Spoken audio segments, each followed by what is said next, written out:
Filipenses 1,6, esses filipenses, na verdade, eles eram de Ecrom, era uma cidade que chamava Ecrom, mas pelo líder da cidade, um governador, um imperador dessa cidade de Ecrom, o pai dele chamava Filipe, aí ele quis colocar o nome da cidade de Filipos. Então todo aquele que nasce em Filipos ou em Filipe se torna os filipenses. E o mais interessante dessa cidade de Filipenses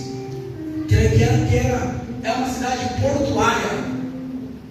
Eu acho interessante que ela ficava no meio do caminho.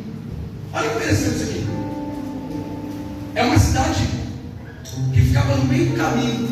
Então todos que precisavam ir para o norte, do sul, tinha que passar em Filipenses para chegar na região norte. Eu acho interessante, querido, que Deus faz isso. Ele pega toda a rota humana para colocar o plano dele em ação. Olha só que interessante, Deus usa Paulo para ir lá em Atos 16, em Lídia, você sabe, a verdadeira, aquela que vendia púrpura. O que é púrpura? É purpurina, pastor? Não, púrpura é uma cor roxa que sai do molusco, eu já falei isso aqui. E eu acho interessante que em Filipenses começou a grande obra missionária de Paulo, expulsou demônios, uma joga adivinha. Eu acho interessante que ele ganhou Lídia para Jesus. Eu acho interessante também que ele ganhou um carcereiro. Olha só, uma coisa que eu aprendo com Deus, que todo lugar onde você vai ter os passos de Deus junto com você, vai ter sinais de Deus para a sua vida. Quem crê nisso daí? Levanta a sua mão e fala assim: aonde eu estiver essa semana, ficou fraco, né? Fala mais alto, aonde eu estiver essa semana, fala assim: vai ter sinais de Deus na minha vida. Fala assim: porque quem me escolheu foi o Senhor, e se Ele te escolheu, eu não vou dizer para alguém que vai ter sinais da parte dele sobre a sua vida, sobre a sua história, sobre a sua fé. Quem crê, levanta a mão e dá glória, porque Deus quer te encher hoje. Deus quer fazer algo grande na sua vida hoje. Amém, amém? Sabe o que eu acho interessante? Que todos nós temos essa parte de Filipenses 1,6. Aquele que começou a obra na sua vida é fiel para aperfeiçoar. Por quê? Porque eu acho interessante que a nossa casa depende de Deus. Fala para o seu irmão assim, ó: a sua casa depende de Deus.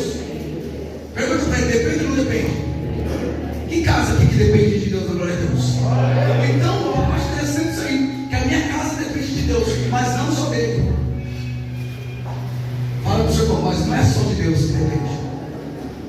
A ponto de Deus, eu vou falar assim: depende de você também. Então a nossa casa depende de Deus, mas depende de nós também. Olha que interessante isso aqui. No Salmo 127, lá diz assim, ó: se o Senhor não estiver na casa, em vão trabalha o sentinela. Se o Senhor não guardar a casa, em vão trabalha os que guardam ela.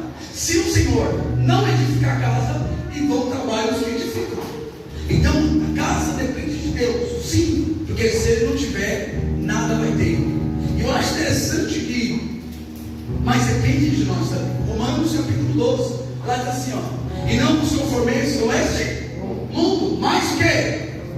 Transformar-vos com a renovação do vosso entendimento. Então a sua casa depende de Deus, mas também depende de você. Pega na mão do seu irmão, fala assim: foi bom você estar aqui nessa noite. Não se pare dele, fala assim: foi bom você estar aqui nessa noite, porque através de você vai ter providência na sua casa. Através de você, aquele que começou a obra, ele vai começar a aperfeiçoar. Quem crê nisso aí? Que vai ter libertação, vai ter cura, vai ter transformação, vai ter vitória essa semana.